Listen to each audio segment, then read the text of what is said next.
5 days had slipped by since our child entered the world, and the joyous occasion was marred by an unexpected visit from my husband.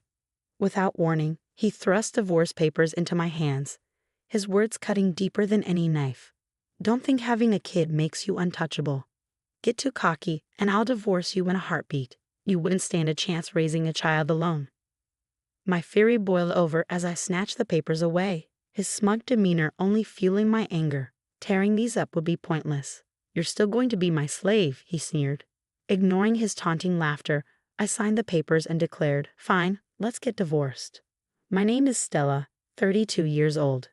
I met Leonardo, my older husband, at work, and we've been married for 4 years. He always envisioned me as the supportive homemaker while he pursued his career ambitions. We both wanted children, but our journey to parenthood was fraught with disappointment. Despite his insistence, blaming me for our infertility, I couldn't bear the weight of his accusations any longer. Leonardo's frustration mounted with each passing year without a child. He lashed out, blaming my lack of fertility on my role as a stay-at-home wife. His demands for household chores became increasingly unreasonable, turning our home into a battleground. Though far from my hometown, I couldn't endure the emotional turmoil any longer. I lived a solitary existence, devoid of nearby friends or outings, my days consumed by mundane tasks like grocery runs. Without employment, my financial freedom was scarce, contributing to the suffocating monotony of my life. It wasn't solely Leonardo who pinned me against the wall with his relentless pressure. 2 years into our marriage, with no sign of pregnancy, even his parents joined the chorus of inquiries about our elusive grandchild. When they probed, my husband deflected blame onto me, leaving me to bear the weight of their expectations alone. As the days stretched into an endless abyss, a glimmer of hope emerged when the pregnancy test revealed a clear positive. Tears of joy streamed down my cheeks at the long-awaited news. Eager to share my elation, I snapped a photo of the test and sent it to Leonardo, hoping it would revive his spirits. Yet, his response was silence. When he returned home, he handed me his belongings as usual, oblivious to the momentous news. As I broached the topic at dinner, his indifference pierced through me. "I'm pregnant," I announced, hoping for a spark of joy in his eyes. But his gaze remained fixed on the television, his reply cutting through the air like a blade. "Seems like it is. That all." Confusion and disappointment flooded my senses. Wasn't he supposed to be ecstatic? Didn't he yearn for this moment as much as I did? Desperate for affirmation, I pleaded with him, hoping to share in the joy together. But his response shattered my illusions. "Don't get all high and mighty just because you got pregnant. Do you even realize how long you kept me waiting? Don't think I'll be kind just because you're pregnant. You're not working."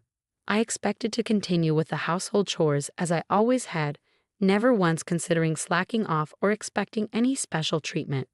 All I yearned for was a single "I'm happy" from Leonardo.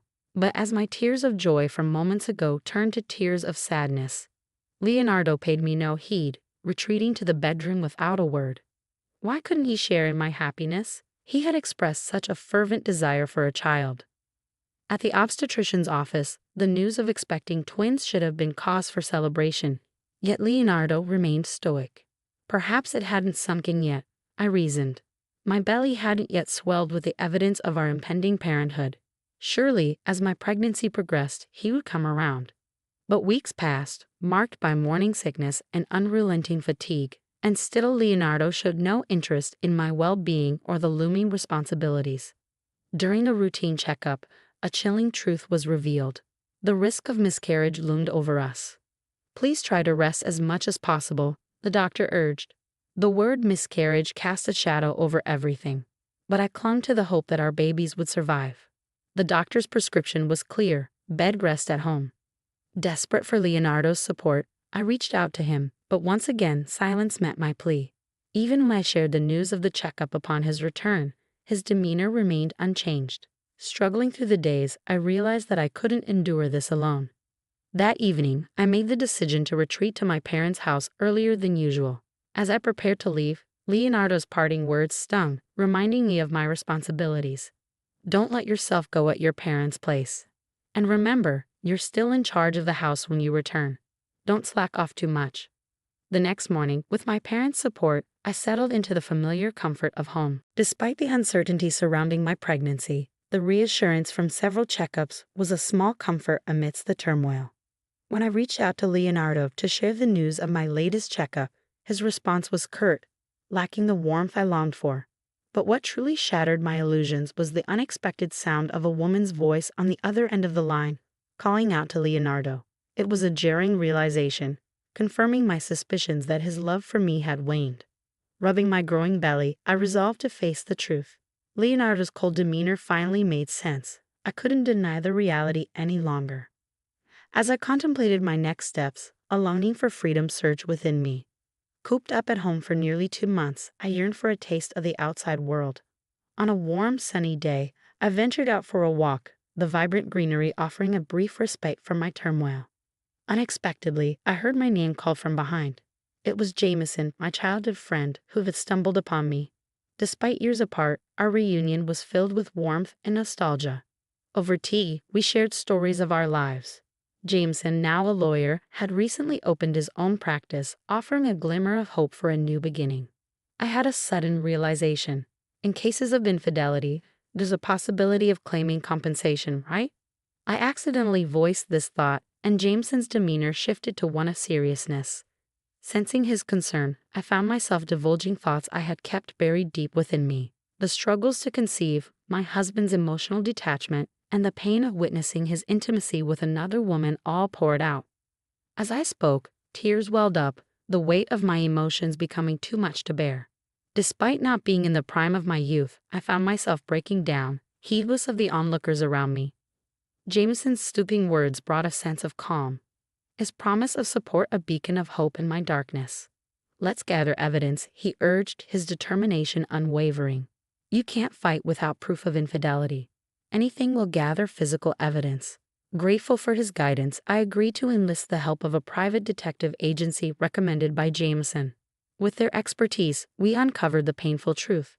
Leonardo had been entertaining his mistress in our own home, their affair flourishing under my unsuspecting gaze. The woman, a colleague from our workplace, had been well aware of his marital status, yet chose to engage in a clandestine relationship with him. It was a devastating blow, especially considering the timing coincided with Leonardo's growing frustration over our infertility struggles. Blaming me, he had treated me as little more than a servant, indifferent even in the face of my pregnancy. Anxiety gnawed at me as I faced the impending arrival of my first child. Little did I know, while I grappled with the uncertainties of motherhood, my husband was entangled in an affair with another woman. Learning this truth ignited a fury within me. So that was why he couldn't muster any joy when I finally conceived. While I endured the pains and anxieties of pregnancy, he reveled in his own pleasure. Mere divorce wouldn't suffice. I was determined to make him pay for his betrayal. With Jameson the lawyer by my side, we crafted a plan to ensure justice. Jameson's unwavering support bolstered my resolve, his genuine concern a beacon of comfort in my storm. On the day of my delivery, amidst the pain and anticipation, I brought 2 healthy twins into the world. Yet it was only on the 5th day that Leonardo deigned to show his face. His callous words pierced through me like daggers, his disdain evident even as I lay recovering from childbirth. "You took 9 days in the hospital, huh? What a luxury," he sneered. "You couldn't even get pregnant quickly, neglected your duties at home, and ended up with a C-section. You're a failure as a woman." His words were a cruel blow, especially considering the circumstances. He didn't even spare a glance at our newborns. Containing my rage, I accepted the piece of paper he thrust towards me. Divorce papers, already adorned with his signature. "Don't think having kids makes you untouchable," he spat. "If you slack off on housework because of them, it's instant divorce. You'd be in trouble if we divorced, right? I won't forgive you." My husband brandished the divorce papers before me, his actions igniting a fiery rage within me. I snatched the papers from his grasp, his taunts falling on deaf ears. "Tearing it up is useless," he sneered. "I can easily obtain another from the city office." Ignoring his derision, I retrieved a pin from my bag. "Fine, let's get a divorce. It's something I've been wanting too," I declared, my determination unwavering. "And I won't allow you near the children. I want you gone from this place as soon as possible." With those words echoing in my mind, I signed the divorce papers, Leonardo's sneer only fueling my resolve. As he reached out to snatch them back, his threats echoed through the room. Do you even know what you're saying? How will you raise these kids alone? You should just be my slave for life. But I was resolute. I've already informed my parents of our decision. From now on, I'll live with them. I don't meet a man who cheats on me, I countered, my voice steady despite the turmoil within. How long do you think that bravado will last? You can't make it without me. You'll regret it when it's too late, he warned, his arrogance palpable. However, before the tension could escalate further, a new voice cut through the room. Excuse me, my name is Mr. Wood, and I'm Stella's lawyer, Jameson announced, stepping into the fray. Leonardo's grip on the papers faltered at the unexpected intrusion. Who are you? What do you mean, lawyer? Leonardo demanded, attempting to assert his dominance. But Jameson remained composed, undeterred by the confrontation. We already have evidence of your infidelity. If you don't agree to the divorce, we'll proceed with mediation or a lawsuit. And if you refuse to negotiate compensation, we'll take this matter to court, Jameson stated firmly, his resolve unshakable. Caught off guard by the legal threat, Leonardo hesitated, allowing a moment of pause in the heated exchange. I couldn't fathom the absurdity of the situation. After broaching the subject of divorce himself, Leonardo now seemed bewildered by the prospect. Jameson's persuasive arguments fell on deaf ears as I handed the signed divorce papers to him, seeking refuge in the authority of the law. Mr. Wood, please take care of this, I requested, passing the papers into Jameson's possession. Before Leonardo could react, Jameson swiftly secured them in his bag, his demeanor radiating confidence and authority. But Leonardo's disbelief quickly turned to desperation. You're joking, right? We're not really getting a divorce, are we? He pleaded, his voice tinged with panic. You know you can't manage without me, especially with twins. It'll be a financial burden. I met his plea with a steely gaze, refusing to waver. I can't believe you're the one who brought up divorce, and now you're saying this. We're still getting divorced, and I'll be seeking alimony. You never planned on contributing to household chores or childcare, did you? His attempt to belittle me with threats of dependency only fueled my anger. Don't demean women by suggesting they become slaves, I snapped, my voice rising in indignation. From now on, if you have anything to say, go through Mr. Wood. There's no point in coming here. We have nothing more to discuss. As my words sank in, Leonardo's face flushed with rage, his fists clenched in fury. But before he could escalate the confrontation further, I stood my ground, unyielding in my resolve. With a cough from Jameson, Leonardo seemed to snap out of his anger, lowering his clenched fist in defeat.